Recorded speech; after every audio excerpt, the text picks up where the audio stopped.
안녕하세요. 찰리브라입니다. 어저께 그냥 쓱 지나가는 얘기로 그냥 참고만 하시라고 이 차트를 가져왔고 두 번째 방송에서 그리고 세 번째 방송에서 뭐 하락이 나올 수도 있는데 조심하자. 그리고 장투하시는 분들은 신경 쓰지 말라고 이제 제가 지나가는 김에 그냥 말씀드렸는데 어쨌건 뭐 우려스러운 일이 현실적으로 벌어졌어요. 일단 벌어진 건 벌어진 거고 향후에 이게 어느 정도 시간을 갖고 회복하냐 여기에 중점을 두고 우리가 살펴봐야 된다라고 이제 전 생각을 하거든요. 그래서 사실은 오전 영상에서 터키시 아이스크림을 장사하시는 분이 이게 그 아이스크림 사려는 사람한테 줬다 뺏는 어떤 그 약 올리는 어떤 그런 거를 이제 제가 보여드렸는데 지금 아마 여러분들 마음이 아마 다들 똑같으실 거예요. 분통 터지시고. 근데 진짜 코인 시장이 어떤 거냐면 진짜 부처가 되든가 무념무상으로 그냥 부처가 되든가 아니면 내가 진짜 기민한 원효띠만큼의 어느 정도 스킬을 가지고 있는 트레이더가 되든가. 근데 우리 일반적인 보통 사람들은 다 현업에서 하루 종일 뭐 일을 하고 본인 업이 있기 때문에 그렇게 하기가 쉽지가 않잖아요. 그래서 신경 끄시기가 상당히 쉽진 않으시겠지만 그런 게 아마 장투하시는 분들한테 훨씬 도움이 많이 되실 거예요. 그리고 뭐 장세는 분명히 풀릴 거고 인플레이션은 극도로 올라갈 수밖에 없는 현재 상황으로 돌아가기 때문에 세력들의 장난질에 너무 일회일비 하시다 보면은 좀 스트레스만 더 많이 받으실 거다. 그래서 V자 반등의 패턴이 시간이 걸릴 뿐이지 저는 이제 나올 거라고 생각합니다. 그래서 한 며칠은 두고 봐야 된다고 생각하고 자 뉴스를 이제 제가 몇 개를 가지고 왔는데 반액이라고 하는 오늘도 탈리형 시청 감사드려요. 구독, 좋아요 부탁드려요. 그 비트코인 막시멀리스트 회사가 있는데 그 회사에서 비트코인이 개당 향후에 얼마까지 가냐라고 해서 발표한 게 있는데 깜짝 놀랄 만큼의 금액까지 올라갈 거야라는 얘기를 했더라고요. 그래서 그거 이제 좀 이따 이제 말씀드릴 거고 요즘에 이제 러시아가 루블화가 폭락이 되면서 점진적으로 이제 국가 기관 산업이 되는 게 아닐까라는 생각을 제가 이 코인텔레그래프 기사를 보고 이제 하게 됐거든요. 그래서 러시아 보 재무장관이 비트코인 마이닝에 관해서 뭐 새롭게 어떤 그 서포팅해주는 어떤 그런 법안을 마련했는데 개인이 이 비트코인 마이닝 하는 거에 관한 거는 밴 해야 되는지 어떻게 해야 될지 결정을 내릴 거다. 그래서 일단 국가는 러시아라는 국가는 뭐 루브라를 지키기 위해서 자국을 러시아를 지키기 위해서 좀 이 비트코인 마이닝에 관해서 좀 긍정적으로 돌연 선회했다 이런 관점으로 보시면 어떨까라고 생각합니다. 그리고 일단 시작이 러시아일 뿐이지 다른 국가들도 점진적으로 가상자산 시장 업계에 뛰어들 거라고 이제 전 생각을 하고 특히나 러시아는 천연가스로 유명하잖아요. 모든 화석 연료를 통틀어서 탄소 배출이 가장 적은 게 천연가스예요. 그렇게 보시면 되고 그리고 비트코인 도미넌스는 오전 영상에서 올려드린 것보다 미온적으로 약간 하락이 있었어요. 그래서 42.12에서 13 정도 왔다 갔다 하는데 비트코인이 떨어지고 있는 와중에 그나마 알트코인들이 많이 폭락한 것 같지만 사실은 예전보다는 폭락률이 적어졌다. 이런 관점으로. 그래서 오전에 솔라나랑 비트코인 캐시가 같이 찔끔 올라갔다가 다시 하락세로 돌아섰는데 예, 좋다가 말았네요. 자, 그리고 미국 저축률이 최악이다. 누군가 이거를 트윗에 올려서 얘기를 하더라고요. 그래서 와, 진짜 장난 아니구나. 미국 경기도 지금 진짜로 안 좋구나. 우리나라만 안 좋은 게 아니구나. 라는 생각을 하게 됐어요. 그래서 사람들 호주머니에 돈이 없는 거는 지금 현재 씨가 말라가는 거는 우리나라에 국한된 얘기는 아니구나. 라는 생각도 하게 됐습니다. 제가 이걸 보면서. 그래서 반문하시는 분들도 분명히 있을 거예요. 인플레이션 때문에 다 투자했다라고 보실 수도 있겠지만 어쨌건 지금 현재 뭐 이러네요. 저축률이 최악이네요. 미국 같은 경우. 그리고 골드만삭스가 2023년 경기 침체 가능성이 높아지고 있다. 그래서 뭐 리비안 주가가 사상 최저치로 하락을 했는데 제가 이걸 말씀드리려고 이걸 갖고 온 게 아니라 은행의 경제학자들은 2022년 GDP 성장률을 4분기에서 4분기 기준에서 2%에서 1.7%로 하향 조정했습니다. 그러니까 지금서부터 연말 쪽으로 갈수록 하반기로 갈수록 경기가 안 좋아질 거야 라고 이미 예측을 내린 거죠. 그럼 이거를 연준에서도 분명히 알고 있을 거란 말이에요. 그래서 시장의 공포심을 자극하기 위해서 금리 인상이라는 금리를 뭐 6번 인상한다 0.5%씩 막 이런 얘기를 계속 하지만 그들도 이 데이터는 은행과 관련된 경제 학자들보다 더 높은 곳에서 이미 보고 있었다는 거죠.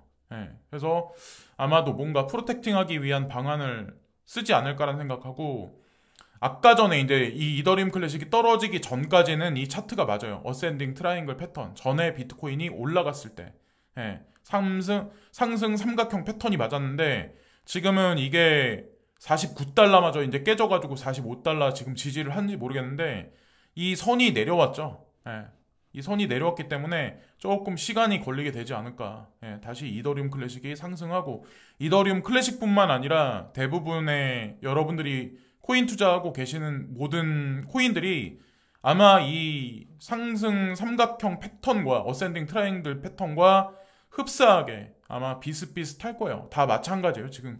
그래서 이것만 뭐 대표적으로 그냥 말씀드린 게 아니고, 그리고 이더리움 클래식의 용도가 뭐냐, 이제 간간히 이제 질문해 주시는 분들이 있어요. 그래서 뭐 조만간에 이제 리덕션 20% 되는 거 말고, 그거 아니면 뭐 채굴자들이 이쪽으로 몰려오는 거 말고, 진짜 실용적인 용도가 뭐냐라고 이제 저한테 물어보시길래, 저는 이제 트위터나 구글링을 주로 많이 하는데 트위터에 이렇게 쓱 보다가 이더리움 클래식 재단하고 이제 관련돼 있는 사람들이 엮여가지고 뭐 여기에 좋아요 누르고 뭐 리트윗을 하더라고요. 그래서 제가 쭉 읽어봤는데 이런 게 있더라고요. 이더리움 클래식 체인을 활용해서 여기 보면 히베스왑이라고 해가지고 이게 덱스거든요. 덱스 탈중앙화 지갑이며 탈중앙화 거래소거든요. 근데 수많은 코인이 여기서 이제 거래가 되는데 예, 이더리움 클래식을 사용해서 이게 이제 세워졌고 이더리움 클래식에서 여기다가 금전을 지원해주고 있더라고. 그래서 디파이 관련해서 또 이게 뭐 이 덱스가 또 운영이 되고 또 하나 이제 중요한 게 뭐냐면 여기 지갑에 관해서도 이더리움 클래식 체인을 사용이 돼 있고 여기 핸즈라고 여기 써 있는데 이게 뭐냐면 여기 나와 있는 거대로 요즘에 NFT로 되게 유명하잖아요. 요즘에 이게 트렌드잖아요. 근데 이더리움 클래식을 사용해서 NFT도 지금 찍어내기 위한 준비 작업을 해서 뭐 테스트 과정을 해서 지금 서서히 볼륨량을 올려가고 있는 현재 상황이다. 그래서 다른 코인들이 하고 있는 것도 마찬가지로 뭐 소리 소문 없이 지금 이제 하고 있다라고 이제 보시면 돼요. 유명세가 없을 뿐이지. 그리고 이제 투자를 하시면서 이런 거 말고 진짜 확실한 뭐 유명한 비전을 저한테 이제 보여달라. 이게 진짜 이런 코인이 이더리움 클래식뿐만 아니라 아마 다른 코인도 마찬가지겠지만 특히나 XRP가 대표적이게 마찬가지겠지만 확실한 비전이 뭐가 있냐라고 이제 저한테 확실한 비전을 우리 대중이 베리 실버트만큼 미래에 관해서 인사이트가 충분하게 명확하게 볼 수 있다면 지금의 가격이 아니겠죠. XRP도 소송의 결과가 어떻게 나오고 직접적으로 전 세계 CBDC에서 어떤 역할을 할 거라는 게 명확한 검증 과정이 뭐 서방 언론에서 아니면 미디어를 통해서 TV 뉴스를 통해서 나왔을 때쯤이면 지금의 가격이 아니겠죠.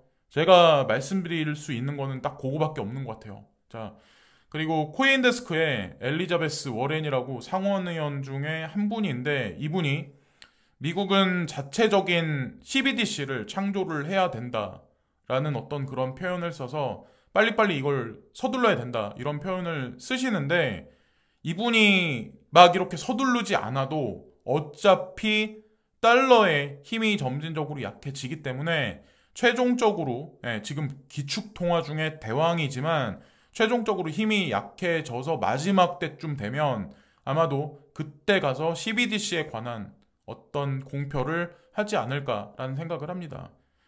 전제 기축통화 중에 가장 퍼센테이지가 높기 때문에 중국은 퍼센테이지가 가장 작기 때문에 뭐 DCEP, CBDC에 관한 거를 가장 빨리 우선순위로 언급을 할 수 있지만 미국은 지금 빨리 언급을 하려고 해도 하지 못해요. 근 100년간 전 세계 기축통화국으로 있었던 국가가 CBDC에 옹호하는 발언을 하면 전 세계는 혼란 속에 빠질 수밖에 없어요. 여러분들 인지하시죠? 네. 그래서 그런 관점으로 보시면 어떨까라는 생각을 합니다. 그리고 반액이라고 있는데 지금 비트코인 ETF를 위해서 지속적으로 증권거래위원회에 계속 신청을 하고 있죠. 근데 여기서 비트코인이 글로벌 준비 자산, 그러니까 뭐 기축통화죠. 한마디로 준비 자산이 된다면 480만 달러에 이를 수 있다고 말했다.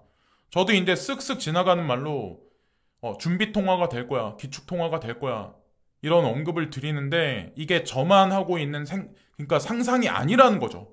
현실적으로 이런 미디어가 자꾸 대중들한테 이게 환기되고 하다 보면 어느 순간 진짜 이게 현실이 될 수밖에 없어요. 그래서 480만 달러가 최고치로 따졌을 때 이게 지금 현재 환율 기준에서 58억 4천만 원 정도 되거든요. 58억 4천만 원? 이게 적은 돈은 아니거든요. 비트코인 개당 58억 4천만 원이다. 그리고 예전에 2025년까지 베리 실버트가 지캐시는 7천만 원까지 갈 거라고 언급을 했었는데 이 금액을 보시면 자, 1비트코인당 이 금액까지 올라간다라고 반액에서 설명한 걸 따졌을 때 이게 말도 안 되는 가격은 아니라는 거죠. 우리가 그렇게 예측을 할 수 있지 않나 라는 생각을 합니다. 물론 2025년까지 이 지캐시가 됐건 비트코인이 됐건 무슨 코인이 됐건 계속 들고 있을 사람은 없어요. 2015년부터 비트코인을 지금까지 꾸준하게 들고 있는 사람도 그렇게 많이 없을 겁니다. 가격이 올라가면 올라가는 대로, 여기서 폭락을 하면 폭락을 하는 대로, 대부분의 사람들은 쥐고 있지를 못해요. 자, 어쨌건 제가 말씀드리는 거는 2% 안에 반드시 들어가서 그 끝에 요 정도 가격에 매도를 하든 무슨 가치 창출을 하든 그렇게 같이 한번 해보자. 으쌰 하나 하자는 측면에서 제가 언급을 드린 거고, 뭐 이게 2025년에 58억이 된다 이렇게는 전 생각을 안 해요. 뭐 그런 거는 뭐 아니고 어쨌든 뭐 10년 후에 이 가격이 될지 그건 모르겠지만 10년 후에 한 요 정도 가격까지 올라가지 않을까요? 비트코인은 뭐 지캐시는 2025년이겠지만 그래서 논리적인 어떤 그런 표현을 쓰는데 큰 만약이며 이게 만약에 이제 그 상상이란 얘기죠. 반액은 중국 위에나가 더 가능성이 높은 경쟁자라고 생각을 한다. 비트코인이 아니라면 중국 위에나가 먼저 될 가능성이 높다. 그래서 금과 비트코인 중 하나가 지지로 채택될 경우 가격 영향을 비교하려고 시도했다. 그래서 반액의 경우 분석에 따르면 비트코인의 내재 가치는 최소 130만 달러에서 480만 달러다라고 지금 언급을 하는 거예요. 그래서 지금 전 세계 유통되고 있는 통화시장을 따져가지고 계산해서 이 금액이 나온 것 같아요.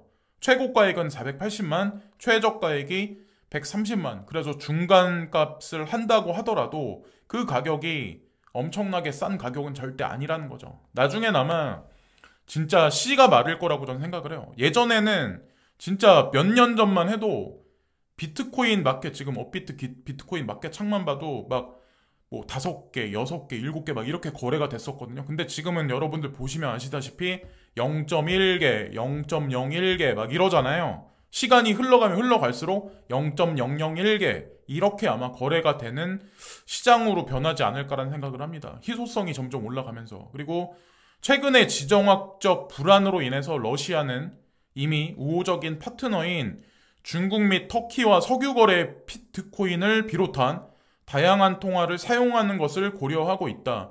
이 추세는 더 많은 국가의 중앙은행에 적용될 수 있고 미국 달러의 지배가 타격을 입을 가능성이 있다.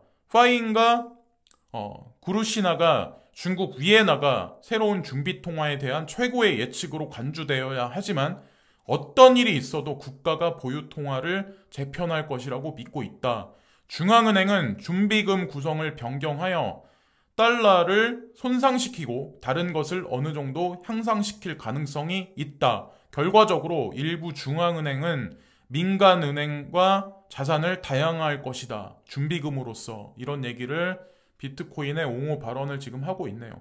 이게 반액에서 하는 이 언급이 상상 같지만 현실이 될 가능성이 높고 지금 반액에서 언급하는 거대로 이렇게 되고 있어요. 제가 반복해서 보여드리는데 계속해서 IMF, SDR 통화 바스켓에서 달러 비율을 축소하고 유로도 마찬가지로 축소시키고 있고 그리고 옌도 축소시키고 있는 과정, 파운드도 11%에서 11.3에서 2015년에 8.09%까지 축소시키고 위에나는 2015년에 탄생시켰죠. 그래서 위에나는 늘리고 이런 과정이 있고 어느 순간에 6대 기축통화 자리 안에 BTC가 들어가지 않을까라는 생각을 합니다. 그리고 또 하나 이것도 아마 눈에 여러분들이 보시면 좀 좋은 뉴스 같아서 아무것도 아니게 보실 분도 있겠지만 저는 좀 긍정적으로 보거든요.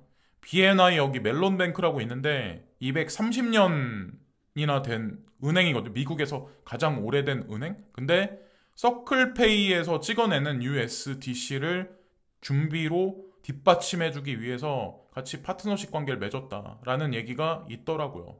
여러분들은 이걸 보시면서 어떤 생각을 하시나요? USDC를 받쳐준다. 그러면 문제가 없다. 그럼 USDC는 서클페이로부터 더 많이 찍혀져 나오겠죠. 자, 그러면 그게 어디로 들어갈까요? 거래소로 들어가기 시작을 하겠죠. 거래소에 왜 들어갈까요? 자, 많은 유동성이 공급이 앞으로 되기 위한 완벽한 준비 작업을 마쳤다라고 보시면 되지 않을까라는 생각을 합니다.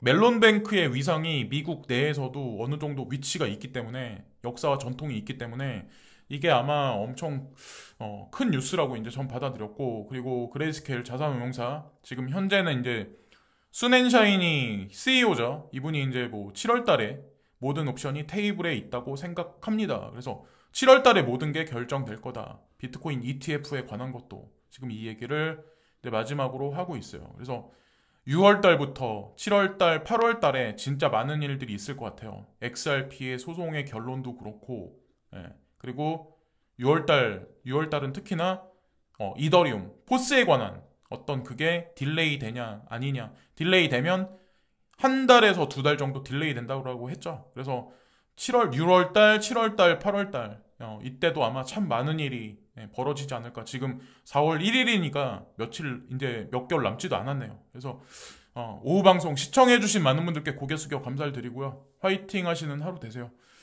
시청 감사합니다. 오늘도 찰리형 시청 감사드려요. 구독, 좋아요 부탁드려요.